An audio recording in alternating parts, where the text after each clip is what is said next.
Ever since her big brother had headed to the west to lead his army, Falania dedicated time out of her busy schedule to go onto her terrace and gaze in his direction every day.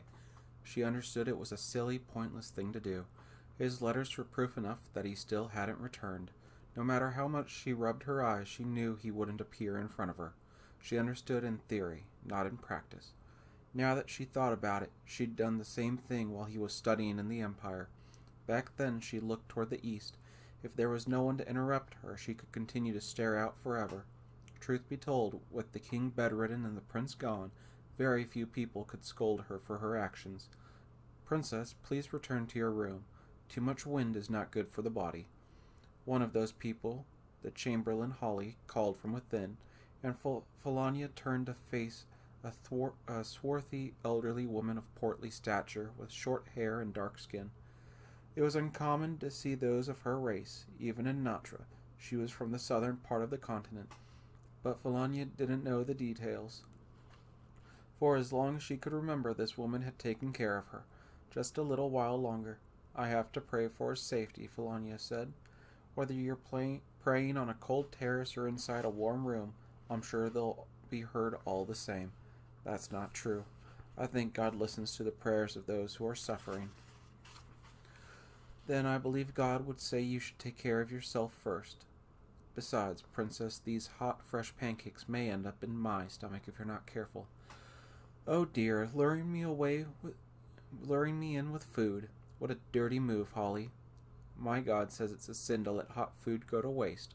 Holly laughed as she set the table, and the scent of pancakes subtly wafted out. Falania finally stepped in from the terrace. Nanaki, she called out toward the hall. A boy emerged. This was her guard. Nanaki, from his translucent white hair and red eyes, it was obvious he was a flam, just like Ninim. Let's eat together. Nanaki gave a slight nod and sat down with Falania. Holly divided the pancakes as she observed this delightful scene. Wayne says he's doing well in his letters, but I wonder if it's really true, Falania said. He isn't really the type of person to complain over small things, is he? Holly had long looked after Wayne, too. His personality had gone through different phases, but she'd always thought he was the type of child who kept his weaknesses to himself. They have no problems, whispered Nanaki, devouring his share of the pancakes. Ninim is with him. Yes, Ninim Raleigh. She was his trusted aide and confidant, and she was like a sister to Falania. Yes, Wayne and Ninim have each other, she said. She trusted Ninim almost as much as Wayne. When they were together, it seemed as if there was nothing they couldn't do. Yes, you're very right. Why, with Wayne and Ninim there, I could ask to join their military efforts and— No, whispered Nanaki. Absolutely not, scolded Holly. Her dreams quickly dashed. Falania melted across the desk. It's incredibly dangerous and you don't have any time to spare right now, Princess.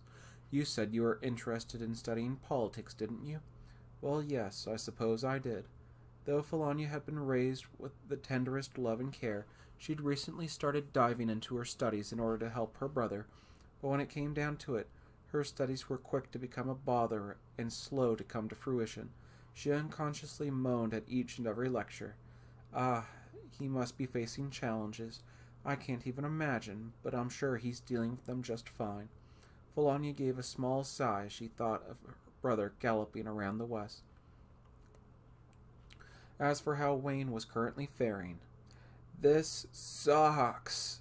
He was in his room, writhing in agony, a far cry from his sister's dignified image of him. I'm screwed, royally screwed. How could I have seriously thought I could get out of it that way? Yeah, right. Ugh. Told you, your greed would backfire, scoffed Ninim coolly, her expression stern. Plus, rumors are spreading like wildfire. Rumors about the very meeting we just had. We never made the guards swear to secrecy. While Wayne and Ninim had been preoccupied with their failure, the guards had passed everything that had transpired to the soldiers and residents of the mine. The gist of the story was whittled down to: Martin tried to solve everything with money, but the Crown Prince Regent firmly refused for the good of his army and the people. The guards, who had already been full of adoration for Wayne, cast Martin as a treacherous, savage tribe, and Wayne as a kind-hearted sage ruler with an ear to the heavens. Here are a few snippets from the residents and soldiers upon hearing the news. Damn Martin, how dare they insult those who gave their lives for their country? Nothing but mindless beasts. Even if they could deceive us with money, it'd never hide their vile hearts. Yeah, but we can always count on His Highness. Even when they offered enough gold to cover the national budget, he still shot 'em down. He is our national treasure. We can never sully a decision by His Highness. With that, the army's spirit ascended to new heights. The residents of the mine were moved to tears and unanimously expressed a desire to serve His Highness until the very end of their days. I'm guessing now would be a really bad time to withdraw. All I wanted to do was sell the mine and make lots of money. Why'd it have to turn out like this? Wayne collapsed on the desk. Ugh. Nanim tried to console him. I think it's a good thing that he turned you down, I mean. What? Miss Ninham, what part about any of this is good? Get your head on straight. On top of being knee-deep in debt, the perfect chance slipped through my fingers. And you're okay with that? But it would have meant accepting our enemy's terms and wounding our soldiers' pride. If you think about it in the long term, it could have damaged your reign. Well, I'm not planning to be in charge for the very long anyway. In fact, I'm planning on selling the country to the Empire the second I rise to the throne. So, ow! Quit trying to stick a potato up my nose. He somehow managed to stop Ninim from committing an act of barbarity, and twirled the potato in his hand as he spoke. At any rate, getting rid of this mine isn't a matter of if. The only problem is finding the best timing to get the opportunity back. The entire army will fight until the bitter end to keep it, so it'll be impossible to make them give that up without a strong incentive. Martin is going to lead a huge army here. Once we face them, battle fatigue is bound to hit our men hard, whether they like it or not. The strength of their army is proportionate to our ego. Won't it get our troops fired up instead? I think we'll have to fight at least one battle, Wayne mumbled, dissatisfied. If there's any more bloodshed, their morale will take a hit. Besides, even now, Martin is probably hoping to settle things quickly, even though we've failed to negotiate. If it comes to a stalemate, we can reconcile with them and sell back the mine. You just won't give up, will you? Give up? Come on, how could I? As it is, the bill is through the roof. If there's gold for the taking, you bet I'll grab it with all I've got. Okay, fine. Well then, should I keep an eye on Martin's movements and prepare for the upcoming siege? Sounds like a plan. Wayne nodded and continued on. One more thing. We've got a few informants in their royal palace, right? Yes, just a small number in both the Madia and Stella factions. Well, get them to hint that the Stella might make a move and that they might take back the mine soon. Make it seem as natural as possible. I'll see to it. I'd also like to talk to Racklam and Pelint about battle positions. Understood. I'll call them in the way. Ninim turned on her heel and exited the room. Left alone, Wayne distracted himself and played with the potato for a while. He looked up at the ceiling. Doesn't look like I can just leave the next one in Hagel's hands. Guess it's my turn now. Ninim found Racklam near the entrance to the mine, where he was talking with Pelint about the location and condition of the tunnels. Commander Racklam, His Highness wishes to see you. Pelint, he asks that you join him. Certainly, I'll be there immediately. Racklam had many duties, including giving orders to the soldiers, and keeping channels of communication open with the residents. But whenever Wayne called for him, he was ready to answer at the drop of a hat. The two men headed toward the building together. Commander Racklam, might I ask you a question? Started Pelint. But of course. Racklam had recently been appointed to handle business affairs, and Pelint acted as the head of the mine, so the two were in close contact with each other and on friendly terms. He was asking this question as a matter of course. Is that Flam girl His Highness's favorite concubine or something? Racklam jolted to a stop, and the air around them grew heavy. Pelint realized he'd clearly misspoken, and his eyes went to the sword at Racklam's side. He was fully prepared to die. Sir Pelint, come to think of it, you are from Martin, correct? Yes, I am, Pelint nodded slowly. He had escaped death in that moment, but he could tell it was still very close to swinging the other way. Then I suppose it's unsurprising you find our ways strange. After all, the Flam aren't treated very well in the West. Lady Ninnim is irreplaceable to His Highness. I'm sure she acts as a concubine in some aspects, but she's so much more. She is an important aid and a friend without equal. That is... I see. It appears I've been terribly rude. No need to apologize. I'm thankful you brought it to my attention. We're no longer in the royal palace, after all, and I keep forgetting there are many who don't know Lady Ninnim. Raklam closed his eyes to gather his thoughts. Sir Pellant, His Highness is kind-hearted and a lord worth serving, but like all kings, he possesses an unspeakable wrath. As far as I know, there have been 3 people who've publicly insulted Lady Ninnim. And what happened to those people? They're gone. Pellant quickly understood what Raklam was trying to imply. Sir Pellant, I don't have the authority to give you orders, so it goes without saying that this is nothing but an appeal. See to it that both you and your subordinates watch your word. I understand, but if someone's tongue does slip, he started. If it does, Raklam tapped the hilt of his sword menacingly. It'll be better to pretend they never existed in the first place. If we wake the sleeping dragon, he could very well lose control. Pellant didn't say another word. The two carried this silence between them until they arrived at Wayne's office. Your Highness, it is Raklam and Pellant. Come in. They entered the room. Pellant's face still looked nervous from their conversation earlier. They both took a knee upon seeing Wayne seated in his chair. I've come at your request. I heard there is a task for me as well. Please ask of me what you will.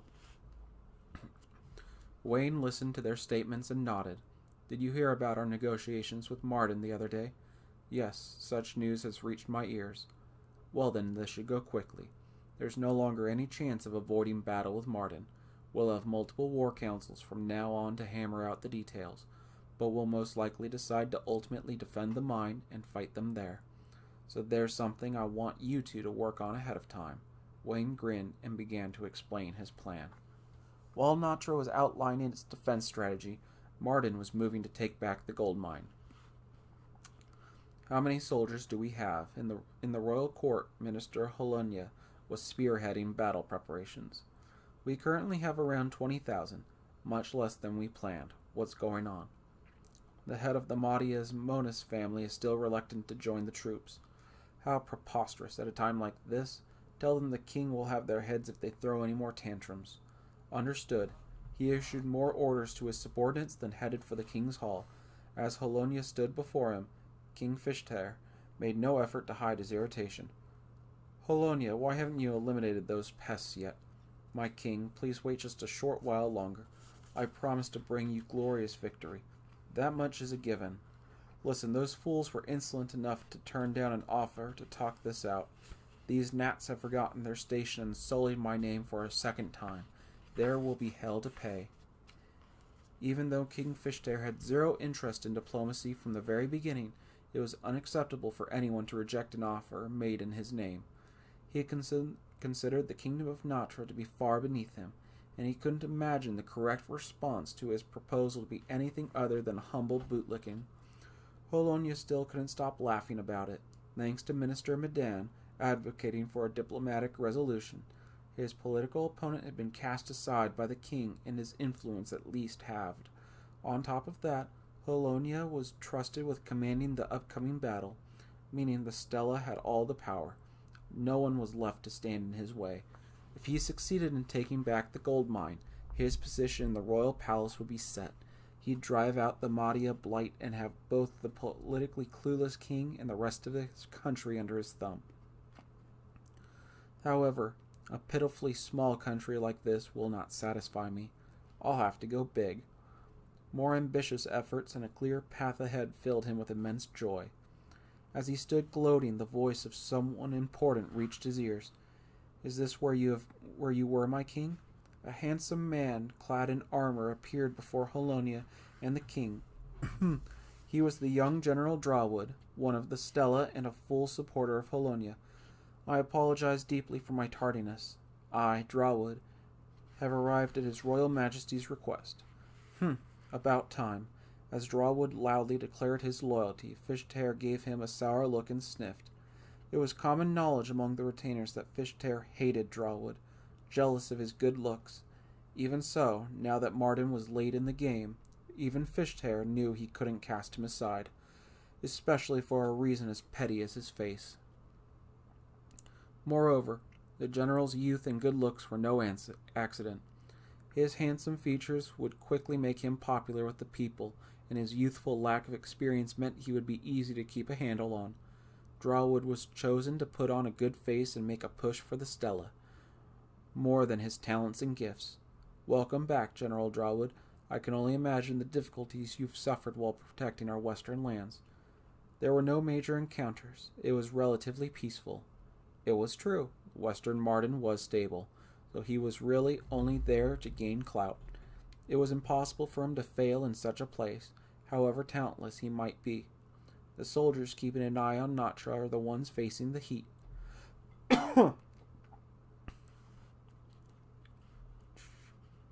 Drawwood was well aware of the ongoing war with Natra in the east. I'm going to have you command our troops in order to take back those stolen lands. You'll agree to this, right? Fishtail commanded. Yes, of course. He gave a smile full of confidence. The people of Natra are a band of savages who don't know the teachings of Lavetia. When I heard our beloved country had been ravaged by such people, I was ashamed and humiliated for letting this come to pass. In the name of our God and our King, let me show them where they belong. The troops gathered into formation to take back their mine. Altogether they amassed to 30,000 soldiers. Drawwood the Stella stood at the great host's head. Their supreme commander was a symbol of their military prowess. As the continent greeted the coming summer, both the Natra and Marden armies were set to clash in a brutal fight. A unique feature of the Gilat mine was that it had the mountain ridge circling in an arc around the main quarry. From overhead it looked like the tail of a curled beast. The summit was at a relatively gentle incline, but nothing was there except rocks and sand. Ore was still being excavated from tunnels halfway up the mountain. Hardly anyone traveled up so high. Until now, the main camp of the Kingdom of Natra's army sat at the very top of the mine. Well, I gotta say, this makes for one hell of a view, Wayne murmured, as he stared down at the foot of the mountain from his headquarters. Surrounding the gold mine was the full might of the Marden army, ready and in position, easily over 30,000 men. 5,000 versus 30,000. Hopeless, of course, he commented. Ninim sighed beside him. 5,000, that was all they had to defend themselves. Of course they had the supplies to last through a siege, and everything had been meticulously planned, but this large a gap in numbers was sobering to say the least. Even so, neither of them thought this would lead to a heroic tragedy. So 25,000 at the front of the mine and 5,000 in the back, he confirmed. The back is basically a wall. That'd be pretty much difficult to climb. That said, it still feels like Marden's forces are being sloppy by not stationing enough of their men below. Not much surprise there, he remarked knowingly. It isn't their main goal to annihilate our troops. In fact, if we tried to escape from the back, they'd probably be happy about it. Now Wayne was certain that this overwhelming enemy still had weaknesses he could take advantage of. Ninim, where is everyone? They're ready for you. All right, guess we better have one last meeting before the battle. Wayne and Ninim made their way to one of the makeshift tents. General Drawwood, the troops are ready. Good work. While Wayne and Ninim had been gazing down at the mountain, the Marden army was staring up at the gold mine. Their force was 30,000 strong, assembled by loosening Marden's purse strings and paying out a handsome sum. This was the first time Drawwood had taken to the field with such a large army. It was a first for Marden, too, but his handsome face showed no signs of nervousness or worry, more along the lines of compassion and mercy. To have to face this many soldiers while holed up in a castle with no way to retreat. How foolish, he said. Shall I take that as a testament of their courage? The adjutant's reply was likely meant as a joke, but Drawwood shook his head tragically. This can't even be called blind courage. They fundamentally lack the common sense to understand they're as good as done. Anyone else would have been able to measure just how much of a disadvantage they're at. Honestly, if we were to fight like wild animals, I hope they at least have the animal instinct to know when to quit. Less blood to be spilled. As expected of you to extend kindness and compassion to the enemy. You have to remember, this isn't a battle between humans. We've been ordered to exterminate vermin. I mean, that'd drive anyone to extend some kindness. Drawwood looked up. I'll make this quick and painless. I can at least do that much. Right on schedule. When Wayne sat back in his chair at the War Council, those were the first words out of his mouth. Inside the tent where the commanding officers, Rackham and Hagel, were present.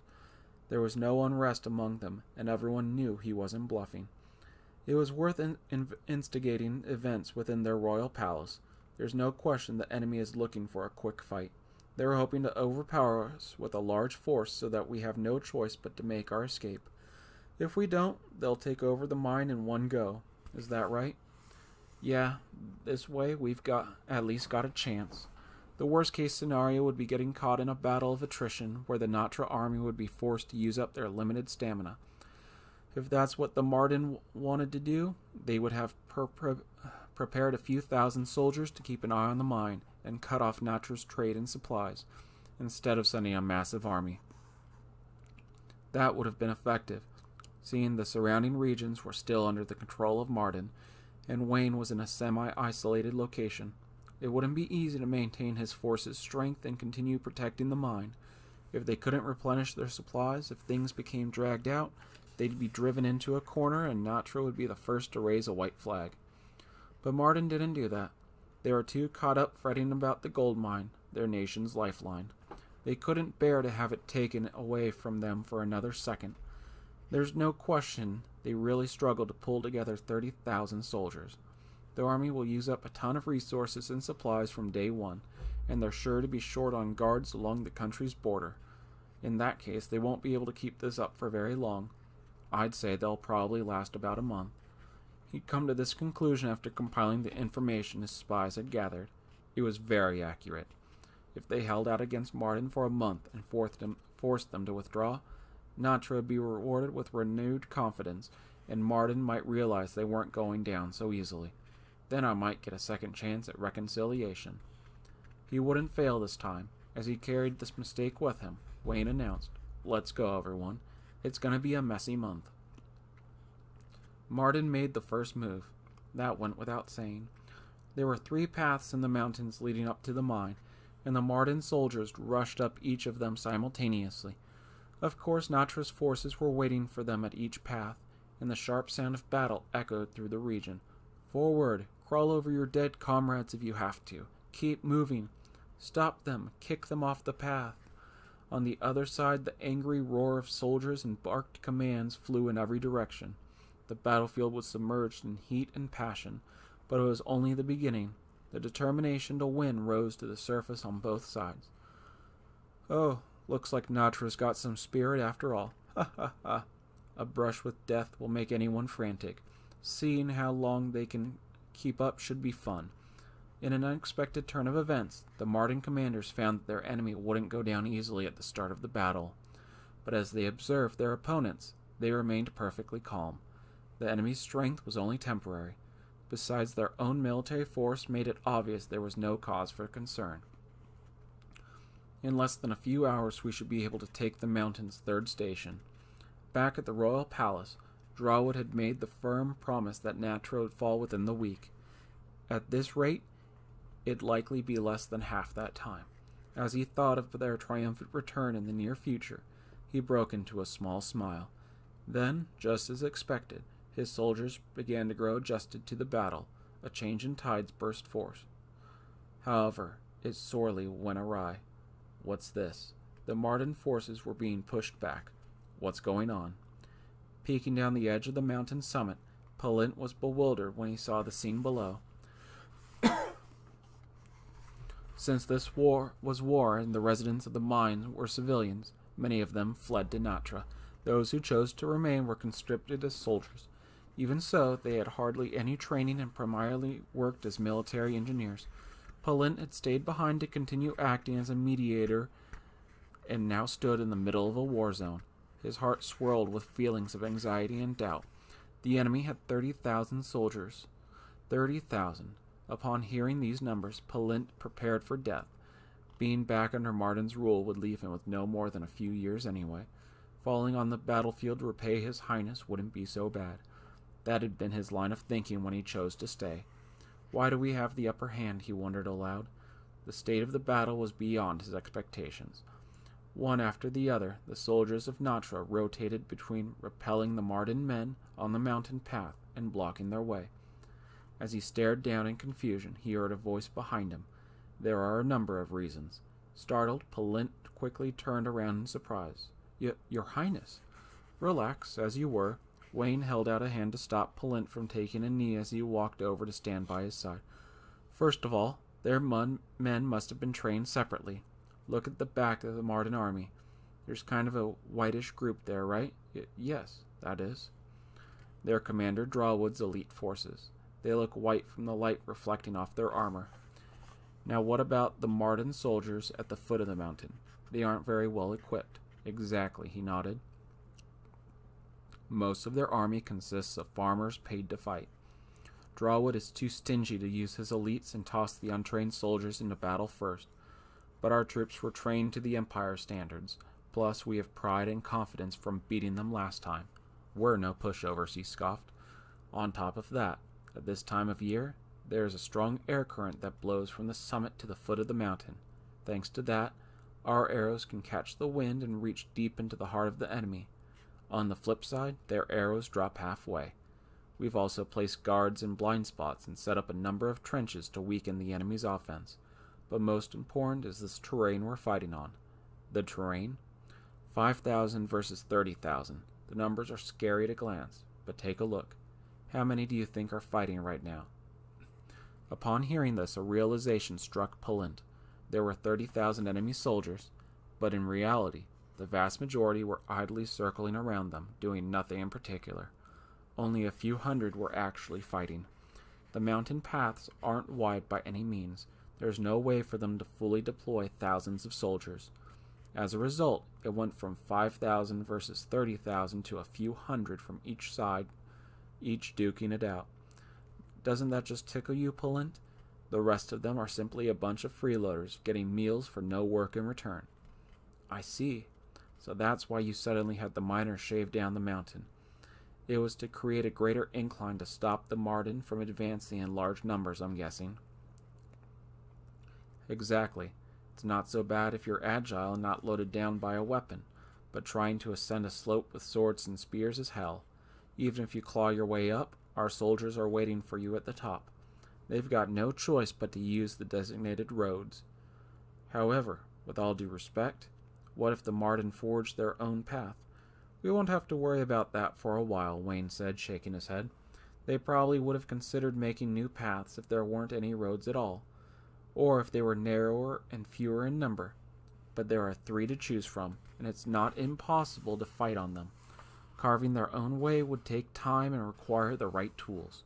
Wayne gave a smirk. They are not willing to spare the extra labor. It's easier to use the paths as they are, and they love things that are easy. At this point, they think they can depend on brute force. My plan is all about making them believe that. At last, Palint understood. Unless this boy was just plain nice, he didn't enter a battle to die honorable death for his people. In the back of Wayne's mind, there was a world only he could see, and he knew for certain there was a path to victory. Well, we can chat more later. How's the other matter coming along, Palint? Ah, yes, sir. Construction is complete and ready to go at any time. Good work. Wayne's eyes fixated on a single point. Marden's headquarters. Their commander, Drawwood, was probably there. These little surprises should be making him pull at his hair right now. But I'll have him around my pinky for a little while longer. How is such idiocy even possible? Drawwood's angry voice echoed inside the tent. The other commanders hung their heads and kept silent, as if trying to escape from the brunt of his rage. They all put on as stoic a face as they could muster. It's 30,000 against 5,000.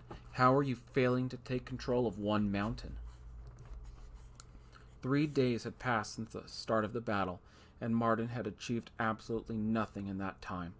Their investigation showed the Kingdom of Natra's army had placed their main guard at the first, second, and third stations, the critical junctures. On top of that, they had a large store of supplies stashed inside the mine, and a system that allowed the front line to be replenished through a series of checkpoints so they could continue to fight. This was also a difficult battlefield. Trenches had been built in front of each juncture, and the extra dirt had been used to form a steep wall. Not to mention the soldiers on patrol were the physical manifestations of power and might. They cleverly worked together to fend off the Marden soldiers trying to climb up, and quickly replaced the fatigued and injured with backup. Marden's lack of preparation showed. In a sense, the Natra army had transformed the entire mountain into a fortress, while his men had sauntered onto the battlefield with equipment good for fighting on level ground, not storming castles. They of course checked for new paths and gaps in their opponent's defense strategy, but none of the results led to anything. They were stuck in this predicament. Even their extensive resources were continuing to dwindle, and the prolonged fruitless assault was taking a toll on the soldiers' morale. These damn savage barbarians, Drawwood's resentment refused to cool down. Lesser life forms had gotten the jump on him and led him around by the nose. He covered his bruised pride with outward rage. A messenger came flying into the tent. "My apologies." "What is it?" Drawwood barked. "Can't you see we're in the middle of a war council?" Faced with a death glare, the messenger shook as he spoke. "Deepest apologies. I have an important report from the soldiers who scouted the area." "Well?" "Sir, the truth is, they've discovered old tunnels possibly leading inside the mine." "What?" A small commotion rippled among the commanders. "I need details. Where is it? Bring a map of the area around the mine." They hurriedly spread the map inside the tent. The gold mine was in the center and the mountain ridge circled around it. The messenger pointed. They discovered tunnels near this part of the ridge, and when they investigated the inside, it seemed clearly man-made. "You mean the cave itself is natural?" "Yes, but take it with a grain of salt. It's a report from some soldiers, but based on their findings. They wonder if those who dug it up gave up on reaching the cave. Have they confirmed where it leads? It appears to be long, but there's no confirmation yet. They wish to confer with you first." The messenger finished his report, and the commanders looked at one another. Amid their predicament, they'd found a new path that led them straight to the heart of their enemy. Each of them knew they were at a vital crossroad, and needed to approach their next move with caution. "General Drawwood, let's investigate as soon as possible. If the tunnels led inside the mine, we can instantly change the course of this war. I'd hate to waste time by working on something as tedious as an investigation. Let's send in 2,000 men. Fortunately, that might not be the right word. We have plenty of soldiers waiting on standby. If it's a false flag, we can easily call them back." "Won't that tip them off?" "I mean, we might finally have the chance to launch a surprise attack," suggested another officer. The commanders continued to trade opinions and strategies, while Drawwood listened on in silence. "All right," he finally muttered. "I know what to do."